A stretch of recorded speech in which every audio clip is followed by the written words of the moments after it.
you kind of glamorize the past, and sometimes I think like, oh gosh, I miss that energy of like the 7 people in one office, but then I'm also thinking like, God, but it was really miserable not knowing if you're gonna, be able to make payroll. Exactly, that part.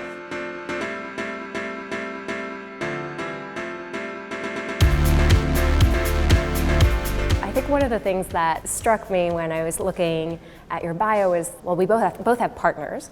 I'm on the business side, and it's my creative director, Miyako, who's really the fashion force behind our brand. And I know you work with your brother. Yes. You're the creative director, he's the CEO, right? Yeah.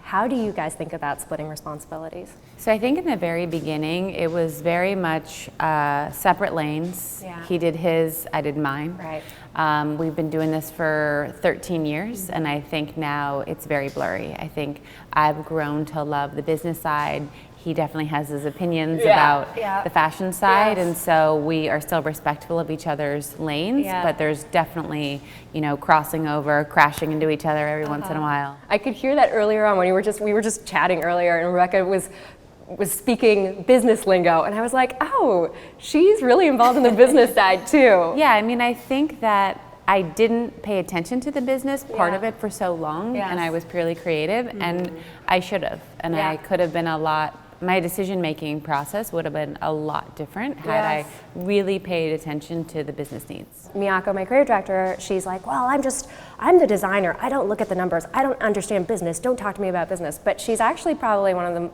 the shrewdest business women I know. And I was always saying, like, that's how you let people, like, think that you don't know it, when in fact she understands what's going on the entire time. So when you two butt heads, how do you guys work it out? So usually we go to couples therapy about twice a year. Yep, we're due for a session. That's amazing. But yeah, so we air our issues to someone else, and he helps us kind of work it out. Navigate it. It's a good way to sort of refresh and sort of get a clear head again and get back on the same page. Yeah. What about you guys? Let's see. Miyako and I, we really do keep separate lanes, and almost unintentionally. Like, I respect her so much as a creative, and this is my first job in fashion, so I really walked in not knowing anything about how the fashion world works. She was the one who told me what a pattern maker was. I thought it was someone who designed prints because it was a pattern maker. Right. But she really had the keys to that world. We launched obviously wholesale first because there wasn't direct to consumer. Totally, yes. Obviously direct to consumer is a huge part of our business now. I would love to hear, when was that moment that you launched and then you're like, oh man, we need a physical presence, and sort of, how are you sort of evolving your direct to consumer relationship to be more visible? Sure. I mean, I think maybe one of the things, I really admire your brand, right? And then when I think about what you put out there, it's so clear why customers would love you, why the editorial world would love you. I think when it came to my brand, really, the editorial world did not love us at all. The department store buyers also did not understand us, and really the only people I felt really who got what we were doing were our customers.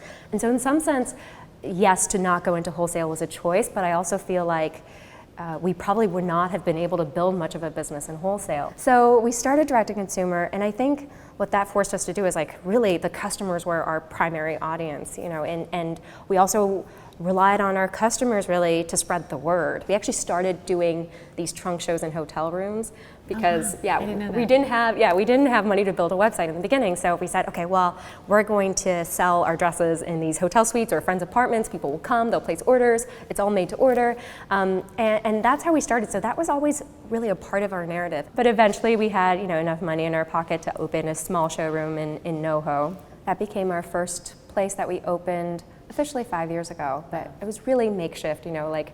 It always is. Yes. We actually re-interviewed our first graphic designer ever, and he's like, are there still boxes everywhere? Like, do I have to climb over them to get there? Because last time I was here, people were working in boxes and sitting on them. Totally.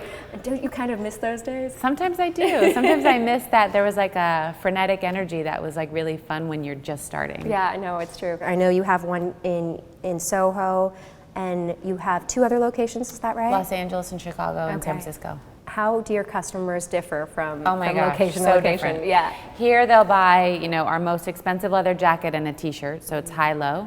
San Francisco is very business-y. Yes, we've been surprised by that too. I thought it was all going to be sweatshirt and jeans, and it's actually ended up becoming our 3rd largest market. So, yeah. The woman walks in there and does not buy a t-shirt. She's like, where's my work dress? Where's my work bag?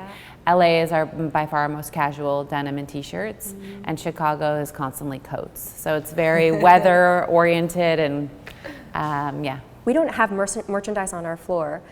We tell our customers to come to our showroom, and then it's our stylists that actually pick the pieces for them that will work for you. So one of the key ways we've tried to innovate in the brick and mortar space is saying there's only so much time in the day. And a lot of our customers are busy moms, busy professionals. They want to get in and out. So why show them a dress that is great for a woman who's 5'10" when the customer is 5'1"? Right. Can the stylist just pull the pieces that she knows will work best for her, and then she can have the best experience possible. Where are you in 10 years? One of the goals that Miyako and I always had was, we said, okay, when you think of the world's most fashionable women, most people think like French women, right? Or Italian madames. That's what I want to be. We want the world to think American professional women are the most fashionable women in the world. I love that. For those people who are coming from the fashion side, who are coming from a more creative background, who want to start their own business, would you recommend that they find a business partner? For sure. Okay. They need to find someone whose happy place is the Excel spreadsheet. Because today you cannot exist by just being creative. You have to either have a great business sense or find that partner.